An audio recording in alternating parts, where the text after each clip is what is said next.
Hello peoples, this is your Ayurvedian. आज की video में हम लोग पढ़ने वाले तुम्हारे क्लास 9 के क्षितिज बुक का आखिरी कविता, जिसका नाम है बच्चे काम पर जा रहे हैं। ये जो कविता है ना, बहुत आसान है, बहुत छोटा है और इसमें जो डिफिकल्ट वर्ड्स है यानी कि शब्दार्थ है वो भी बहुत कम है।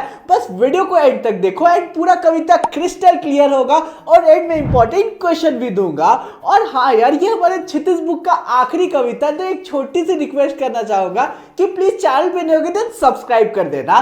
तो अब आराम से चुकमुकु बैठो एंड चलो शुरू करते हैं आज का हमारी इस 3D एनिमेटेड वीडियो को। और सबसे पहले मैं तुम्हें इस कविता के सबसे इंपॉर्टेंट कैरेक्टर से मिलवाना चाहूंगा।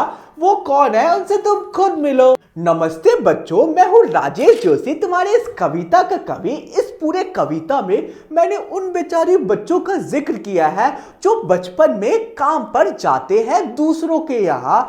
ऐसे ऐसे बच्चे होते हैं जो काफी ज्यादा गरीब होते हैं और वो अपना बचपन एंजॉय नहीं कर पाते हैं। किसी भी मनुष्य का सबसे अच्छा समय बचपन का समय होता है और वही बचपन का समय इन बच्चों से छीन लिया जाता है। इनकी गरीबी इनसे इनका बचपन छीन लेती है। तो पूरी जो कविता है वो इन बच्चों के ऊपर है। तो यार कहीं तुम लोग मुझे तो नहीं ना भूल गए? मुझे भूलोगे तो कविता कैसे समझोगे? मैं हूं तुम्हारा one and only Kavita tailor भैया, जो तुम लोगों को बीच बीच आकर इस कविता को बहुत अच्छे से एक्सप्लेन करेगा। बाकी यार हमारे खुद के अनएंडिंग एजुकेशन ऐप में मैंने प्रीमियम नोट्स को लॉन्च कर दिया। सैंपल बैकग्राउंड में देख सकते हो। इन प्रीमियम नोट से पढ़ के तुम लोग अपने एग्जाम में बहुत अच्छे मार्क्स स्कोर कर सकते हो, क्योंकि इस प्रीमियम में मैंने इंपॉर्टेंट क्वेश्चन भी डाले, इंपॉर्टेंट पॉइंट डाले। हर एक चैप्टर का लिंक डिस्क्रिप्शन में मिल जाएगा, जरूर जाके परचेज कर लेना। तो अब चलो हम लोग कविता को शुरू करते हैं। तो हमारी पहले की पंक्तियां है, कोहरे से ढकी सड़क पर बच्चे काम पर जा रहे हैं सुबह सुबह। यहाँ पे एक शब्दार्थ है जो कि कोहरे है, जिसका मतलब होता है धुंध। तो चलो इन पंक्तियों का मतलब समझते हैं। इन पंक्तियों में मैं कहता हूँ कि सुबह सुबह का समय था और जो पूरा रास्ता था वो कोहरे से ढका हुआ था। यानी कि एक रास्ता था, सड़क था जो पूरा फॉग से ढका हुआ था और उसी फॉग में छोटे छोटे बच्चे काम करने जा रहे थे।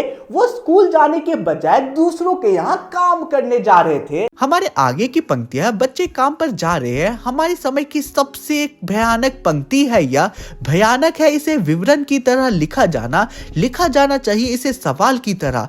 काम पर क्यों जा रहे हैं बच्चे? तो अब चलो इन पंक्तियों को समझ लेते हैं, क्योंकि यहाँ पे कोई भी शब्दार्थ नहीं है। इन पंक्तियों में कवि कहते हैं कि बच्चों का काम पर जाना एक बहुत ही डरावनी और शर्मनाक चीज है आज के समय के लिए। इसे सामान्य तरीके से लिखना भी बहुत गलत होगा, क्योंकि अगर सामान्य तरीके से हम इसे दर्शाते हैं तो ऐसा लगेगा कि बच्चों का काम पर जाना एक आम बात है। कवि आगे कहते हैं कि बच्चे काम पे जा रहे हैं, इसे सामान्य वाक्य की जैसा हमें नहीं लिखना चाहिए, बल्कि इसे प्रश्न की जैसा पूछना चाहिए कि आखिर काम पे बच्चे क्यों जा रहे हैं। हमारे आगे की पंक्तियां, क्या अंतरिक्ष में गिर गई है सारी गेंदें? क्या दीमकों ने खा लिया है सारी रंग बिरंगी किताबों को?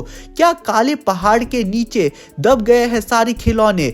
क्या किसी भूकंप में ढह गई है सारे मदरसों की इमारतें? क्या सारे मैदान, सारे बगीचे और घरों के आंगन खत्म हो गए हैं एकाएक? तो सबसे पहला शब्द है हम लोगों का मदरसों, जो कि होता है स्कूल। दूसरा शब्दार्थ है एकाएक, जिसका मतलब होता है अचानक। तो अब चलो इन पंक्तियों का मतलब बहुत अच्छे से समझते हैं। इन पंक्तियों में सबसे पूछता हूं कि क्या बच्चों की गेंदें अंतरिक्ष में खो गई है, जो वो खेलने कूदने के उम्र में दूसरों के यहाँ काम करने जा रहे हैं? क्या उनकी रंग बिरंगी किताबें दीमकों ने नष्ट कर दी है, बर्बाद कर दी है, जो पढ़ाई लिखाई छोड़कर, स्कूल जाना छोड़कर वो काम करने जा रहे हैं? क्या बच्चों के खिलौने पहाड़ के नीचे दबकर टूट गए हैं? क्या भूकंप के चलते स्कूल नष्ट हो गए हैं, उनकी इमारतें खराब हो गई है? क्या सारे मैदान, सारे बगीचे, सारे घरों के आंगन खत्म हो गए हैं, जो छोटे छोटे बच्चों को बाहर जाकर काम करना पड़ रहा है? अगर आसान भाषाओं में फिर से मैं एक्सप्लेन करूं तो यहाँ पे मैंने बस यही कहा है कि ऐसा क्या मजबूरी बच्चों के साथ हुई होगी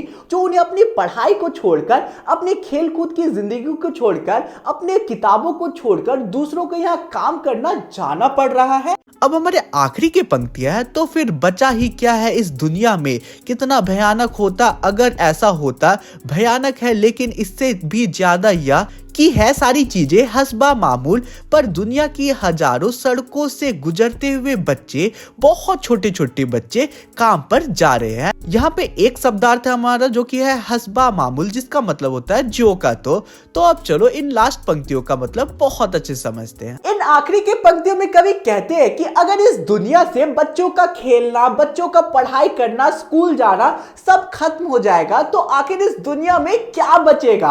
अब इसी में तुम्हें एक क्वेश्चन पूछना चाहूंगा, अगर तुम्हारा जन्म एक ऐसी दुनिया में होती है जहां पे पढ़ाई लिखाई नहीं करना होगा तो तुम लोगों को ज्यादा मजा आएगा कि स्कूल वाले लाइफ में ज्यादा मजा आएगा? कमेंट में जरूर बताना।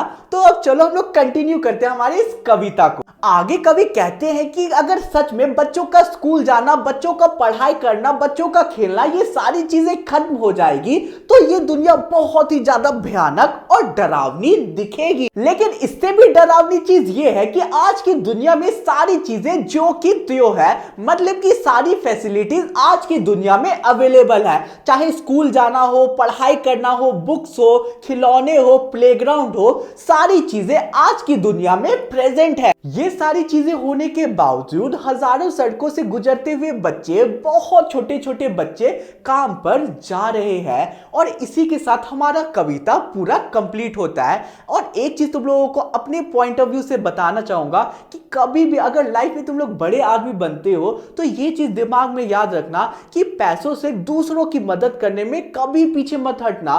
पहले अपनी फैमिली की नीड्स पूरी करना, अपना कर लेना, और थोड़ा सा भी एक्स्ट्रा मनी है ना तो प्लीज मेरी तरफ से हम्बल रिक्वेस्ट है कि दूसरों की हेल्प करने की कोशिश करना, गरीब बच्चों की हेल्प करना। ट्रस्ट में मेरा भी लाइफ का यही एम है कि जब मेरे पास एकदम सफिशिएंट मनी हो जाएगा, जितना मेरे को जरूरत है उससे ज्यादा जितना भी पैसा होगा मैं गरीबों की हेल्प में लगाऊंगा।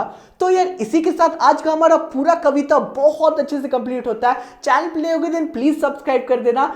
अब तुम्हारी स्क्रीन पे इंपॉर्टेंट क्वेश्चन दिख रहा है, ये क्वेश्चन एग्जाम के पर्सपेक्टिव से काफी ज्यादा इंपॉर्टेंट है। आंसर चाहिए तो टेलीग्राम ग्रुप ज्वाइन कर लेना, और हाँ प्लीज वीडियो को लाइक कर देना और प्यारा सा कमेंट जरूर कर देना। मिलते हैं नेक्स्ट वीडियो में, बाय बाय।